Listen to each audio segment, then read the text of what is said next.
It's that time again. June closes and July begins. We've seen a Britain divided with a close Brexit vote, chaos in all political parties, and a wobble in the world economy. However, today I'm going to talk about this month's happenings, updates, and drama in that one-of-a-kind MMO FPS, Planetside 2. So, secure your drop pods for June 2016 screen wipe.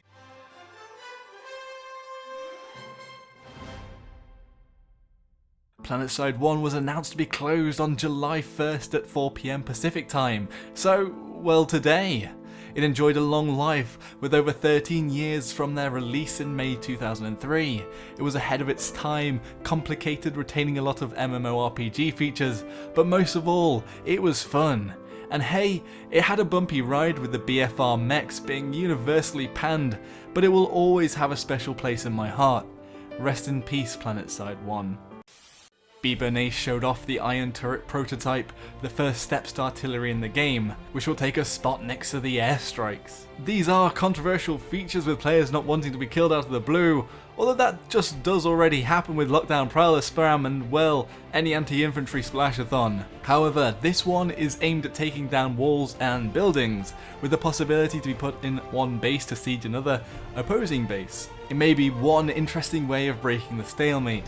Maybe we can also see Bernays' ego coming out, with 20 gods written in the bottom right corner of the screen.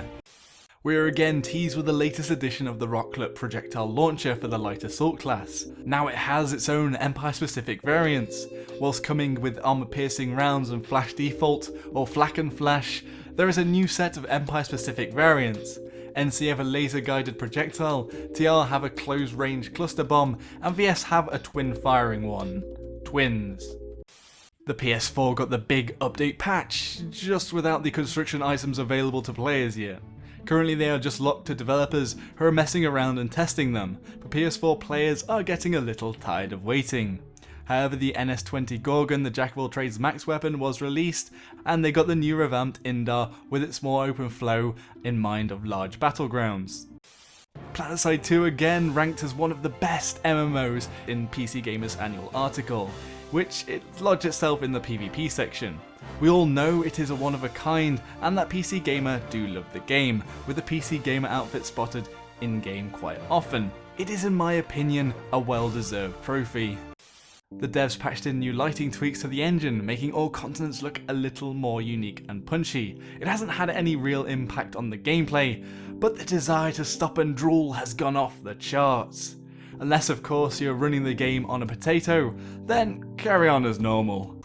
The public test server has just seen a big buff to newer players, including several max round suit slots that relate to each class's main role. Also giving an attachment to all of the starter weapons, either laser sight or forward grip on the automatic weapons. Shotguns got the extender magazine, and semi-automatic snipers got a ballistics computer, which eliminates any scope sway. PS4 new players are no longer locked out of lots of equipment due to a low battle rank, and vehicles are given a 1.25 times zoom default. And there is a shield module default to offset the advantage of medkits. With all of these buffs, we can only hope the new player has grabbed a little more to stay for the ride, although they will still be dropped into a den of wolves in the self-proclaimed Dark Souls of shooters. Also, veterans seem upset that their time invested will just be given to new players and hope for some form of cert refund. We will just have to see Daybreak's approach.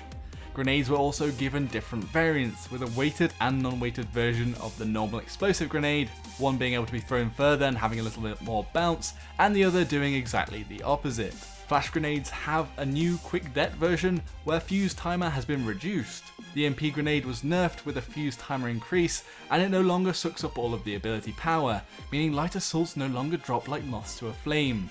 Lastly, we got a load of new construction items. Vehicle ramp for lols, an infantry tower for great sniper camping, taller rampart walls because why not, faction banner for swag, and the big one, the reinforcement module, which when close to a deployed Sundra means no matter the distance, allies can spawn on it, which will give a lot more survivability to defenders. And so goes another month, again ending on a positive note with potential buffs to newer players, and also a very sad note with the close of Planetside 1. But with all things, there comes an end. Unless of course the Planetside 1 emulator gets finished soon. So here's to a great July. in-game and out. If you want to see next month's, be sure to hit the subscribe button. Thanks for watching everyone. Until next time, Joshino.